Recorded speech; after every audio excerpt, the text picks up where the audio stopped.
So the first step is you want to max out your tax-free savings account, I think, with high growth investments. This is where you can put investments where you expect high returns. I know it says a savings account, but really it should be an investment account. And why do you want to do this? It's because your growth is tax-free forever. If you got 50 grand in your tax-free savings account now, and over the next 20 years, it grows to 200,000, that 150,000 gain, completely tax-free. You pull it out, there's no problem. So I'd suggest putting your growth stocks in here, your equity mutual funds, different investment trusts, anything with high potential. This is a great account for that purpose. And say, okay, if you're utilizing your RSP, again, you're gonna have to take money out. You're not gonna pay taxes when you take money out, but you want to get that spread. So this is maybe where you can, to balance out your overall portfolio. Maybe you look at putting some bonds in here. So you got your interest, that's going to be tax preferred. Putting in your global mutual funds because you're not getting the Canadian dividend benefits or those kinds of things. Foreign dividend stocks or just any other equity mutual funds. Again, high growth, moving that into there, but you can add that bond portion to help if that fits within your objective. Again, everyone's different, kind of what your goals are. You've got to read what you want to do or talk to your advisor and see kind of what they suggest. But really, the strategy here is you contribute when you're in a high tax bracket. Say during your working years, you're a 40% tax bracket, and you withdraw, you're at a lower tax bracket, 25, 30% kind of thing. That spread is pure profit. And then, once you've maxed out your tax-free savings accounts and your RRSPs, and you still have money to invest, which is a great problem to have, start looking at non-registered accounts. You can have Canadian dividend paying stocks in here, maybe mutual funds. You can have growth funds that you're planning on holding for long term to get capital gains, but also looking at mutual funds with low turnover helps all with taxes. I see a lot of times people in these accounts have high interest savings or bonds in there, and really you're just getting killed by taxes. You got to look at other options there. So the way I kind of look at it is to kind of give you an example. Is if you have $100,000 invested across these accounts, if you don't put a proper structure in place, you could pay $15,000 to $20,000 in unnecessary taxes over a decade.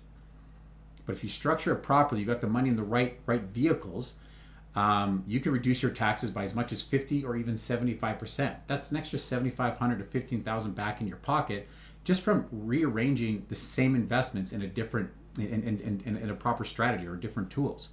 So, you got to look at it like $1 saved in taxes is actually worth more than just $1 earned because you don't pay tax on that money you didn't have to pay taxes on. So really, putting that strategy together to pay less taxes is essentially free money, and you want to have that in place. So, looking at where to put your money while you're saving for retirement, super important. And as important that is, I'd say it's even more important once you're in retirement because it's a super powerful strategy when you're thinking about, okay, I'm in retirement now. Which accounts do I withdraw from? Which accounts do I access?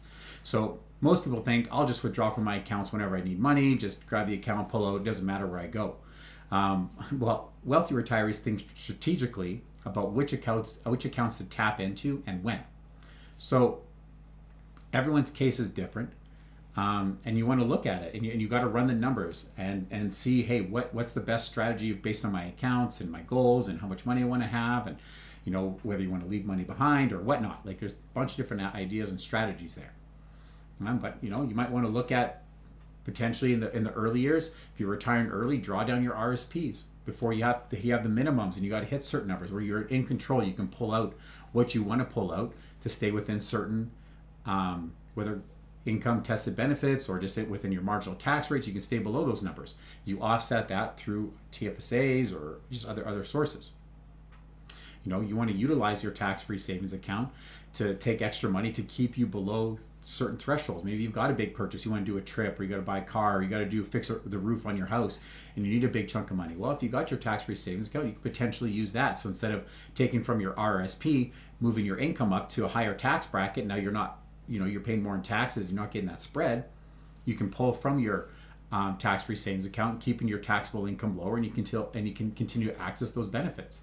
And it's just being aware that, in December of the year you turn 71, you've got to convert your registered accounts, your RSPs, your Lira accounts, your locked in RSPs, spousal RSPs. You got to convert that to a retirement income fund, and you got to take at least minimum withdrawals.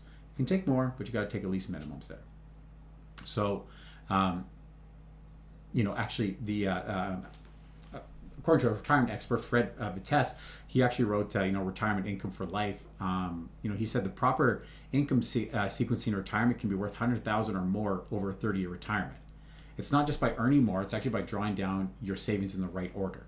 And I can attest to this. I sat down with a couple clients recently, and when I look at their plan and I put a plan together over their 30-year retirement, we were actually going to save them about $250,000 in taxes and old age clawback just by having that strategy in place. So, with that, kind of a challenge I'd have for you this week is not just to ask yourself with your investments, how can I earn more? It's like, how can I keep more? So I encourage you, look at your investments accounts. How do you have them structured? What investments do you have in your tax-free savings accounts? Which investments do you have in your RSPs? Do you have a bunch of money in non-registered accounts, like your bank account, that you could put into your RSPs or your tax-free savings account? Do you have a plan, a long-term plan for how you're going to draw out your income, not just, hey, how much money can I have saved? Because the truth is, the tax code, it's not simple, but it's also not secret. The strategies I'm talking about are completely legal and available to all of us. The difference is that most people just don't use them. And for a lot of people, you can definitely do it yourself, but it's just not right. Not everybody, again, it's a lot of information. Some people don't like looking up that stuff or researching or checking all those things out. So I encourage you, hey, finding yourself a good advisor or someone that you can ask different strategy questions to. Can often save you multiples in what they cost. So I encourage you, hey, reach out to someone, talk with someone. Definitely message me. More than happy to help. Because really, it's not just what you make; it's what you keep. We want to help you keep as much as possible. So hopefully that helps, and I'll see you guys next time.